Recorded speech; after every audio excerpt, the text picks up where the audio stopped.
అక్క నేను పాప్కార్న్ చేసావు కదా, మెక్కినావు కదా ఇంకేంది. మరి పాప్కార్న్ పట్ పట్ పట్ అని ఎందుకు పాప్ అయింది అక్క? ఓహో అదా నీ డౌట్. పాప్కార్న్ పట్ పట్ పట్ మరి ఎందుకు పాప్ అవుతుందో నీకు చెప్పాలి అంతే కదా. అవును. సరే చెప్తా విను.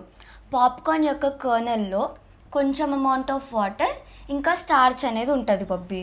ఎప్పుడైతే మనం ఈ కర్నల్ని హీట్ చేస్తామో ఆ వాటర్ ఏమో స్టీమ్ లాగా అయిపోతాయి అన్నమాట.